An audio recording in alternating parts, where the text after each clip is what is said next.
Good morning students. BCom third year की taxation की 6th class आज हम लोग स्टार्ट करेंगे। अभी तक के क्लासेस में हमने कस्टम्स ड्यूटी को पढ़ा है, लगभग सारे टॉपिक्स हमारे कवर हो चुके हैं उसके अंदर।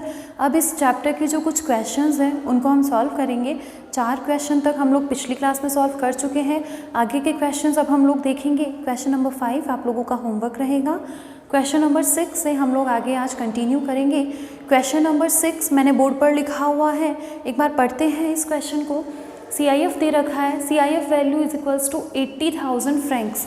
CIF दिया हुआ है, CIF का मतलब क्या होता है? कॉस्ट, इंश्योरेंस एंड फ्रेट, मतलब इसके अंदर सब कुछ ऑलरेडी जुड़ा हुआ है। ओके, इसके बाद आपको दे रखा है exchange rate 1 franc is equals to 6.25 rupees.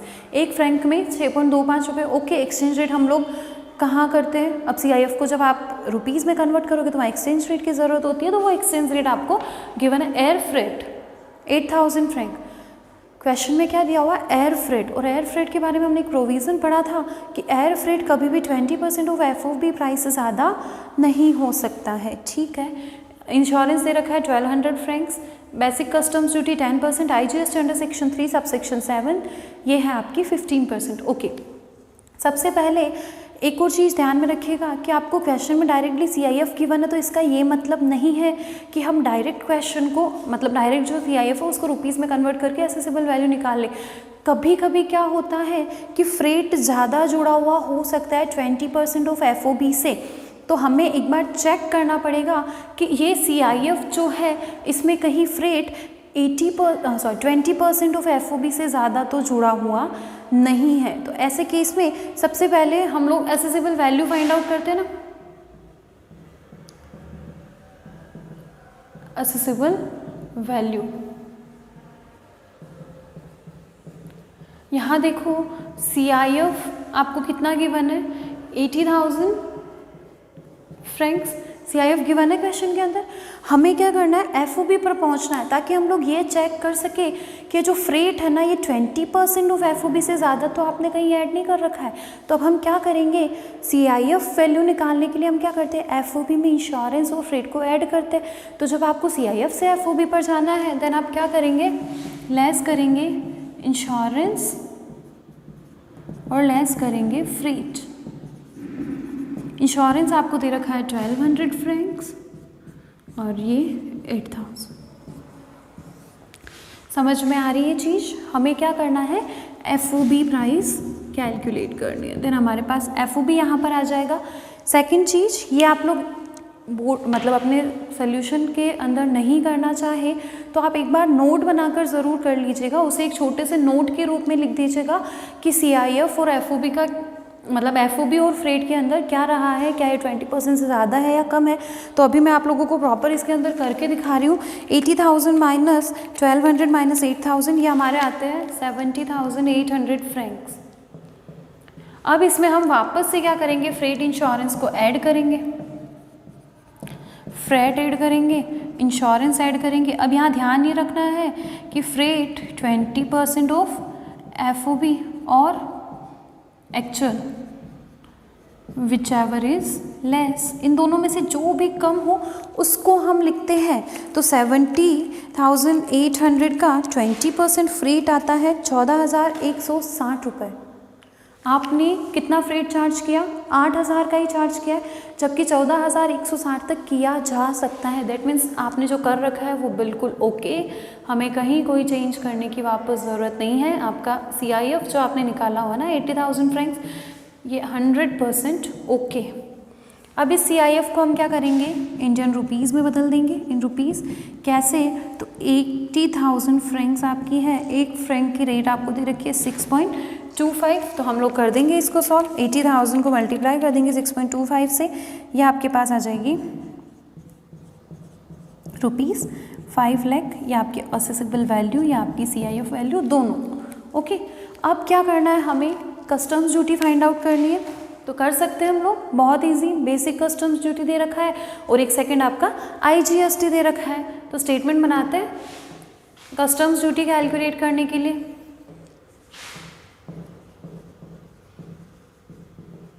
Customs duty find out हम करेंगे। सबसे पहले इसमें क्या लिखा जाएगा सबसे पहले हम लिखेंगे असेसेबल वैल्यू।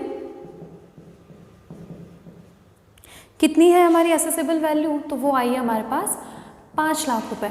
इसमें हम, ये हो गया हमारा पॉइंट ए। बी हम लिखेंगे basic customs duty 10% on accessible value, कितना हो जाएगा 50,000। इसके बाद फॉर्मेट आई थिंक अब तो याद होने लग गया होगा, सोशल वेलफेयर सरचार्ज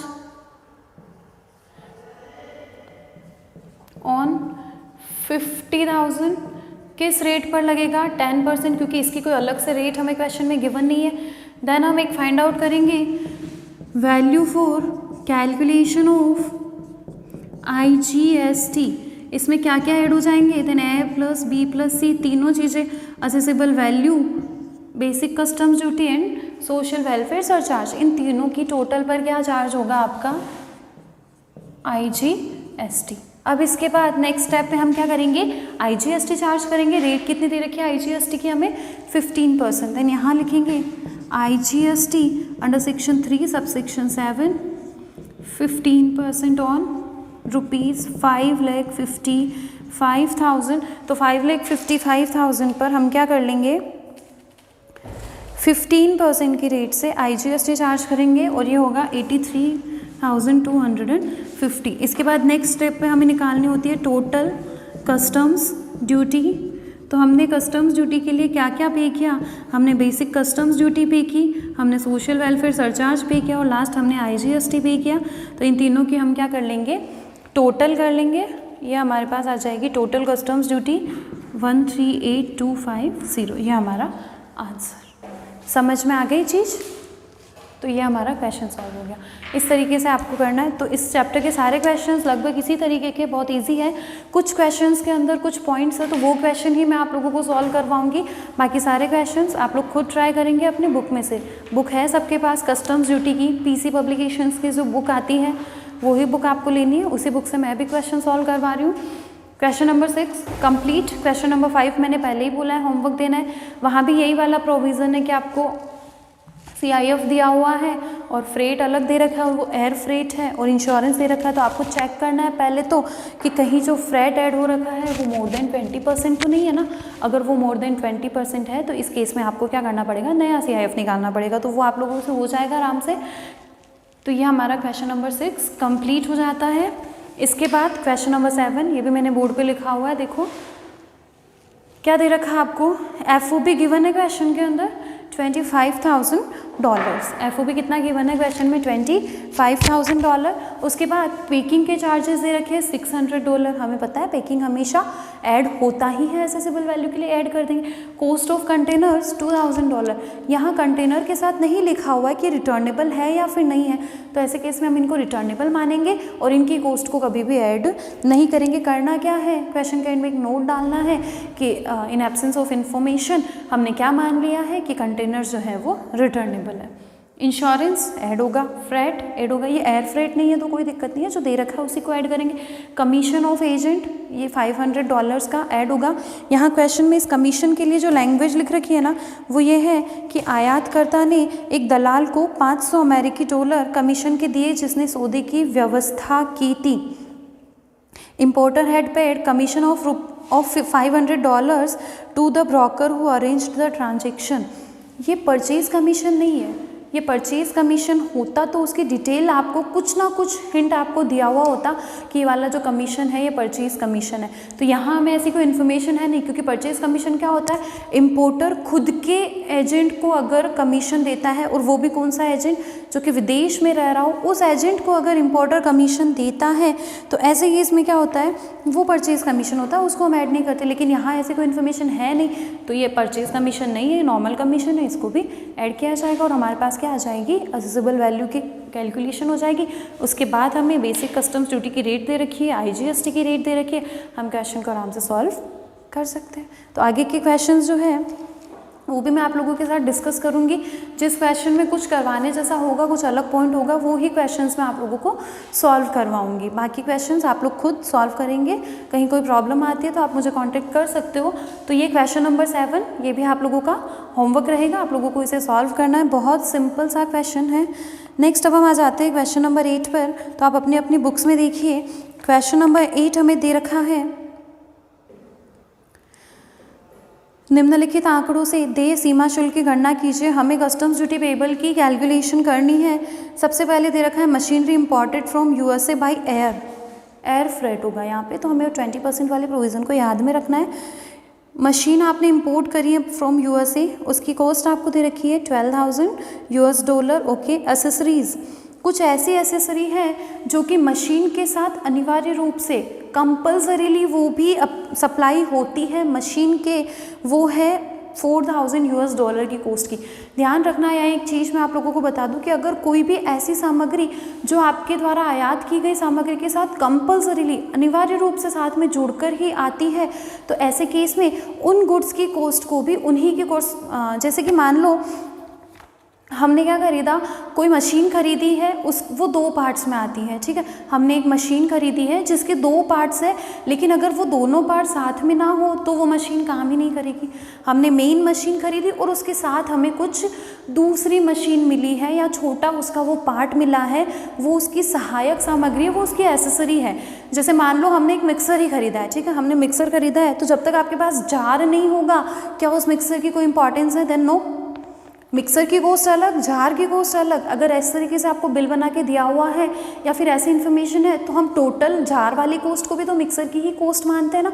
बिल्कुल यही है। क्यों? क्योंकि वो जो एसेसरी है, जार जो है, वो मिक्सर के साथ कंपल्सरीली जुड़ा हुआ रहेगा, उसके अलावा मिक्सर का भी कोई यूज़ नहीं।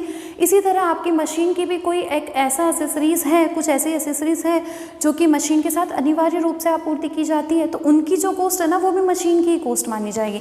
तो ये तो हमारी कॉस्ट के अंदर शामिल होगा ही होगा। किसके लिए? असेसेबल वैल्यू की कैलकुलेशन करने के लिए। इंश्योरेंस, एयर फ्रेट आपको दे रखा है $3600। तो क्योंकि एयर फ्रेट है ना, इसलिए हमें देखना पड़ेगा कि कहीं ये 20% ऑफ FOB से एक्सीड तो नहीं कर रहा। Okay. Local insurance not known, okay, no problem, हम लिख देंगे 1.125% of R FOB। Local agents commission to be paid in Indian rupees is ₹10,800। ये भी आपका परचेज कमीशन नहीं है, ये आपको इंडियन रुपीज़ में दे रखा है। तो अब हमें क्या करना पड़ेगा? फ्रेट और इंश्योरेंस ऐड करने से पहले ही उसे इंडियन रुपीज़ में कन्वर्ट करना पड़ेगा। क्यों? क्योंकि हमें एसेसेबल वैल्यू की कैलकुलेशन से पहले कस्टम्स FOB फाइंड आउट करनी। उस कस्टम्स FOB पर ही 20% फ्रेट भी देखेंगे कि वो एक्चुअल से ज़्यादा है या कम है, और अब उसी पर ही 1.125% ऑफ इंश्योरेंस भी देखा जाएगा। तो इस तरीके से हम अपने क्वेश्चन को सॉल्व करेंगे।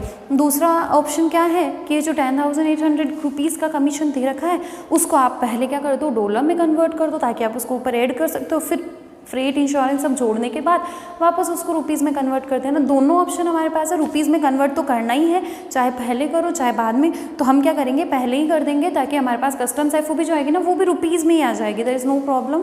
तो हम FOB को ही पहले ही कन्वर्ट कर देंगे, फिर उसके अंदर कमीशन को ऐड कर देंगे। ओके। एक्सचेंज रेट आपको दे रखी है $1 इज इक्वल्स टू 60 रुपीज़ 60 आपको रेट दिया हुआ है। तो ठीक है, जो भी आपकी रेट दे रखी है उस रेट के हिसाब से हम अपना एक्सचेंज रेट को अप्लाई करके अपनी CIF की गणना हम लोग कर लेंगे। अब इसके बाद आगे आपको दे रखा है मशीन पर सीमा शुल्क की दर, रेट ऑफ कस्टम्स ड्यूटी आपको दे रखा है 10% on machine and 12.5% on accessories. तो यहाँ पे एक चीज़ और ध्यान देने की है कि अगर कोई भी ऐसी सामग्री है जो मशीन के साथ अनिवार्य रूप से जुड़ी हुई आ रही है, तो ऐसे केस में मशीन पर जो रेट एप्लीकेबल है वो ही रेट उस एसेसरी पर भी लगेगी। हाँ, वो एसेसरी अगर अलग से बेची जाती है, मशीन के साथ नहीं बेची जाती है, देन उसकी अपनी रेट लग सकती है। लेकिन अगर वो मशीन के साथ जुड़कर आ रही है, तो मेन जो आपका मटेरियल है, मेन मुख्य आपकी जो सामग्री है, उसी की रेट उस एसेसरी पर भी अप्लाई हो जाएगी। देन हमें कौन सी BCD लेनी है, कौन सी रेट लेनी है बेसिक कस्टम्स ड्यूटी की? देन 10%, जो कि मशीन पर है, और उसके साथ दिया हुआ है धारा 3(7) के तहत एकीकृत माल एवं सेवा कर यानी IGST अंडर सेक्शन 3 सबसेक्शन 7, ये आपको दे रखी है 18%। ठीक है, क्वेश्चन हमारे सामने है। इसको हम लोग अब सॉल्व करते हैं। मैंने दोनों ऑप्शन आपको दे दिए हैं कि आप चाहे तो जो एजेंट का कमीशन है उसको पहले डॉलर में कन्वर्ट करके ऐड कर लो, फिर उसमें आप फ्रेट ऐड कर लो, इंश्योरेंस ऐड कर लो। एंड सेकेंड ऑप्शन हम क्या कर सकते हैं, पहले उनको रुपीज़ में कन्वर्ट करके और उस तरीके से भी कर सकते हैं।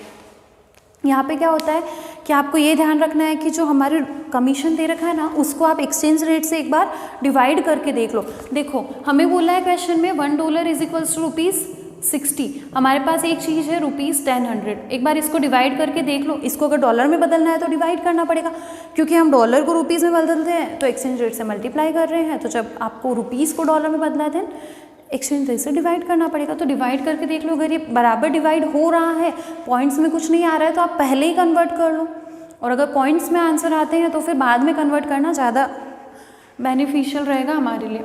अब यहाँ पे जो 10,800 है वो 60 से बराबर डिवाइड हो जाएगा, 180 आ जाएगा हमारा। तो हम क्या लिख सकते हैं, $180 कमीशन है। दोनों तरीके हमारे पास है, दोनों से ही आंसर में कोई डिफरेंस आने वाला नहीं है। स्टार्ट करें इस क्वेश्चन को हम। क्वेश्चन नंबर 8 मैं आपको सॉल्व करवा रही हूँ। अब आगे आने वाले क्वेश्चंस में मैं आपको सिर्फ असेसिबल वैल्यू तक के ही सॉल्यूशन करवाऊंगी। उसके बाद टैक्स फाइंड आउट करना, तो वो फॉर्मेट तो आप लोग भी बना सकते हो। BCD निकालना है, social welfare surcharge, IGST, GST cess, तो इसमें कहीं कोई दिक्कत नहीं आएगी। असेसिबल वैल्यू तक अगर कोई कंसेप्ट नया आता है तो वो चीज़ें मैं आप लोगों को सॉल्व करवाऊंगी। इस क्वेश्चन को स्टार्ट करते हैं हम लोग। असेसिबल वैल्यू सबसे पहले हम फाइंड आउट करेंगे। असेसिबल वैल्यू लिखेंगे सबसे पहले cost of machine, cost of machine